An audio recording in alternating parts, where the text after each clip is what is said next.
Y'all, today we're going to talk about this heartbreaking case that has shooken the people to the core. All right. For those who probably don't know about this story, I got to let y'all know I've been following it. And so I want to fill y'all in real quick. And then we're going to dive into the clips. All right. This young guy right here goes by the name of Giovanni Pelletier. Just turned 18, just graduated. He's from North Carolina, him and his family. He stays with his biological mother and his stepdad. His real father is incarcerated and he is black. Okay.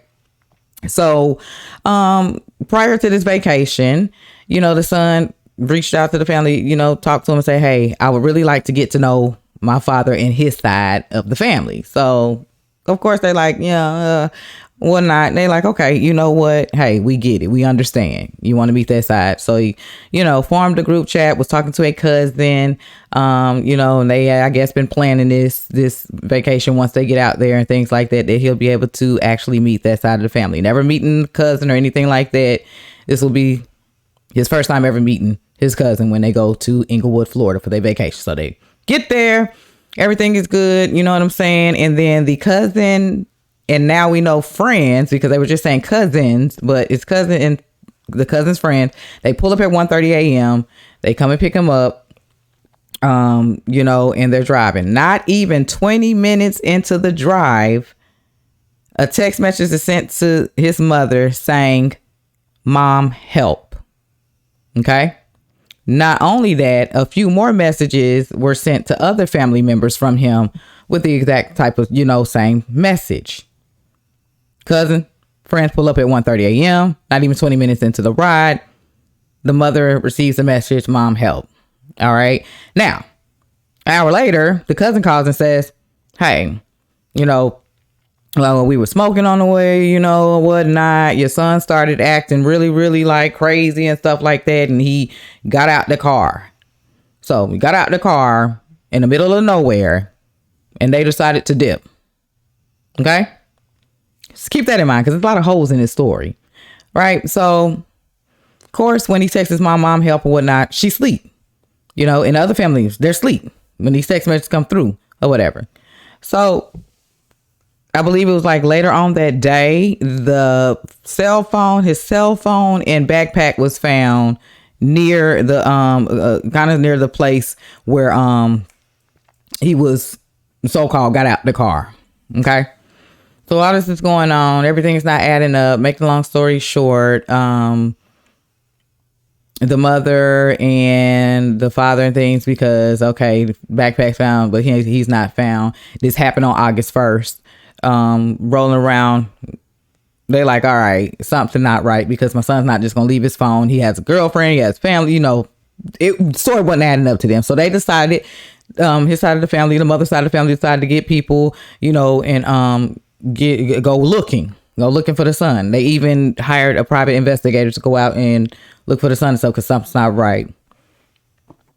Far back a week, as of August 8th, a body is found by a retention pond near the expressway. You know what I'm saying? And didn't know if it was him yet. When they finally, family finally identified him, he's passed. And his body is decomposed or whatnot. It is so heartbreaking. And she also stated that not only the family members went to looking, but at this time there were no police or anything like that involved. It was literally family and a private investigator who actually found her son. Meanwhile, on the daddy side, they didn't even help to find him. Okay. And so their story is the same thing they told the mama. We were smoking. He started acting, crazy. He got out the car. They sticking to that story. So meanwhile, y'all, things are starting to unravel. So I just wanted to give y'all a little, feel of what's going on. We finna dive into the first clip. Hearts go out to Giovanni Pelletier. Y'all keep the family in prayers, because this is a really, really sad situation. The first time you meet your cousin, you're dead. Didn't even make it to see the family members or anything like that. So with that being said, y'all, let's go ahead and get into the clip. She's going to break it down for us. 18-year-old Giovanni, this is coming straight from Raindrops Media. Pateller was found dead and decomposed after going to meet his cousin for the first time. He texts his mom, "Please help me." Let's dive into it. Manatee County Sheriff's Office has confirmed that they recovered the body of 18-year-old Giovanni Pelletier, who was found in a retention pond off Interstate 75, not far from where his backpack and cell phone were found. Interestingly, police announced they interviewed Giovanni's father, who is currently incarcerated, and he too shared that he was not comfortable with his son being around these cousins that he had never met. If you aren't aware of what happened, Giovanni, his mom, and his mom's boyfriend drove down to Inglewood, Florida in late July. While there, Giovanni was hoping to connect with some of his cousins from his father's side who he had never met before. So at 1:30 in the morning on August 1st, these three cousins come to pick up Giovanni with the intent of taking him back to their home. Again, now y'all, it's a cousin and the cousin's friends. But at the time they were saying cousins, like it was cousins.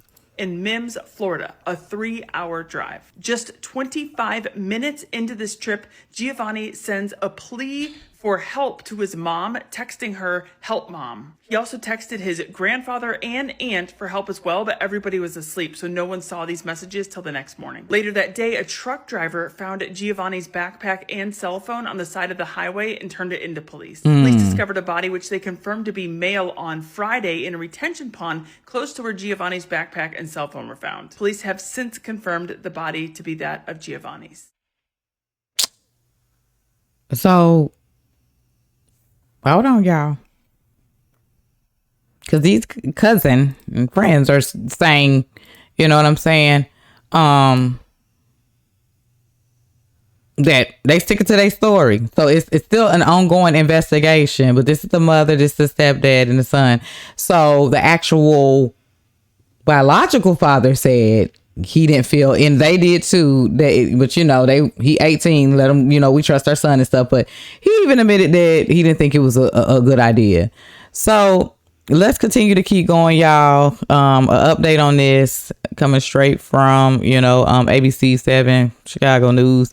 Body found in a pond near where missing North Carolina 18-year-old was last seen in Florida. Sheriff, let's dive into it. We want to be clear right now that officials in Florida have not officially identified that body, but it was found in the same area where he went missing. And tonight it is raising even more questions about the circumstances and specifically the people who he was with when he disappeared. While there are still unanswered questions about what happened to Giovanni Pelletier after getting into the car with his cousins in Florida, retired FBI Special Agent Frank Brostrom says knowing where he was supposed to be going gives investigators an easy place to start. Normally in these investigations, somebody disappears. You have no leads. You don't know who was with them last. You don't know where they were last.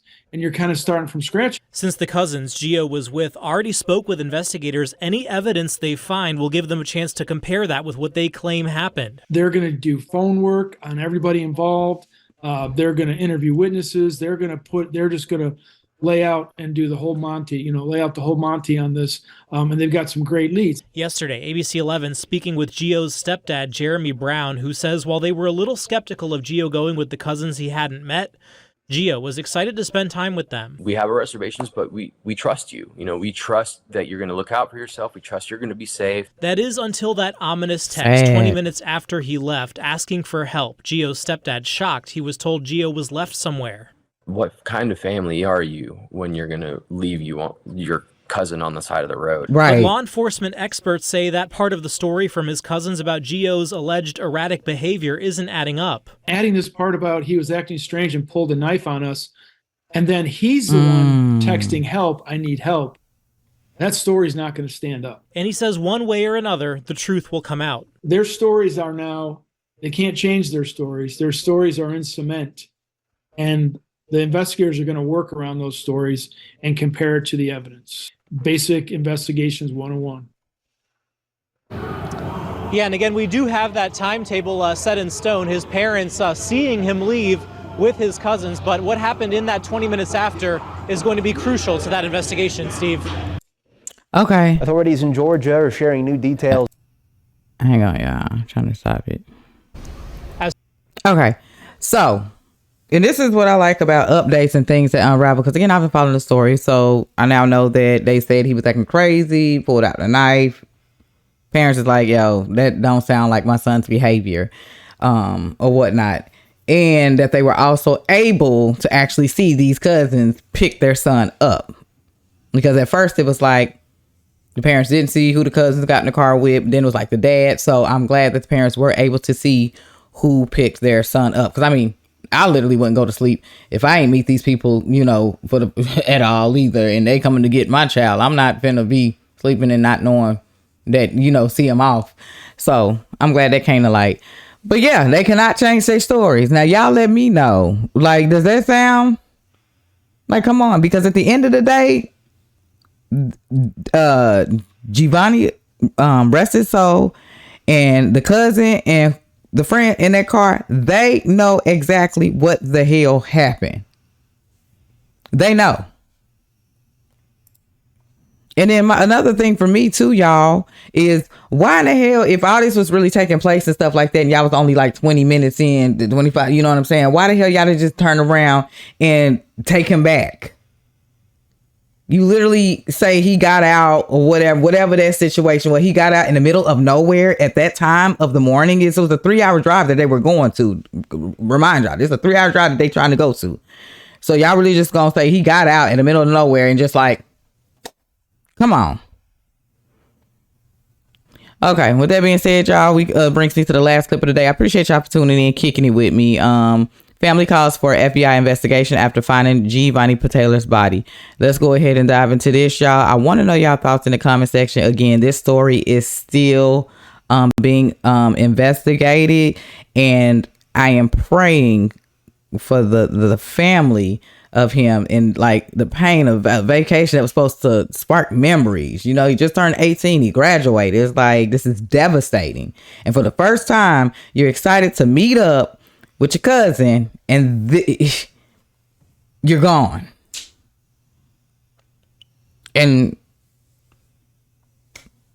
everybody's sticking to the same story. That side of the family did not go out to help find this guy. Like, it's a lot of loose holes in this. So I am praying that justice be found for this baby. All right. With that being said, y'all, let's go ahead and watch this, and I'm gonna see y'all in the next one. Let's go.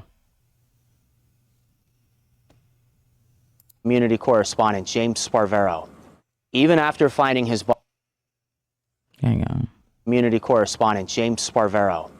Even after finding his body, a family still has many unanswered questions about what really happened to an 18-year-old who went missing on his Florida vacation. Giovanni Pelletier's family is meeting us here in this pavilion at Fox Lake Park in Titusville. Another cousin who I've met in my reporting, Morgan Hall. I am devastated that we had to be the ones to bring Giovanni home. She wants to address the developments since this past weekend. We believe every person missing deserves immediate, thorough action and resources. She says they found Gio's body very close to where he was last seen. Because it took over a week, now she says his body has decomposed, and it will take several more weeks to identify his cause of death.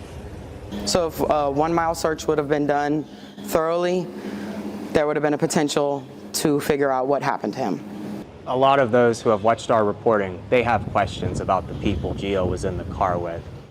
What do you think? Our sheriff has ruled out that they've done anything wrong. There was no evidence of any type of wrongdoing. I personally do not know these boys at all, so I can't comment on their character, but I do know that I would never leave someone on the side of the road. Facts. Everyone knows something is wrong with the story. Nothing makes sense to anyone, and everyone sees a kind-hearted young boy. And Morgan, it seems clear your family's not going to rest until you get some answers. No, it's not over at all. Next, the family is asking the FBI to investigate. That's the hope of this Change.org petition. The initial investigator of this story, the Charlotte County Sheriff's Office, offered their condolences when they wrote this new email to me. What this family has been through is nothing short of earth-shattering. Quite literally, their world was torn apart, and they desperately want and deserve answers. Our hearts go out to them, and our team continues to investigate to find those answers for them. In Brevard County, I'm your community correspondent, James Sparvero, News 6.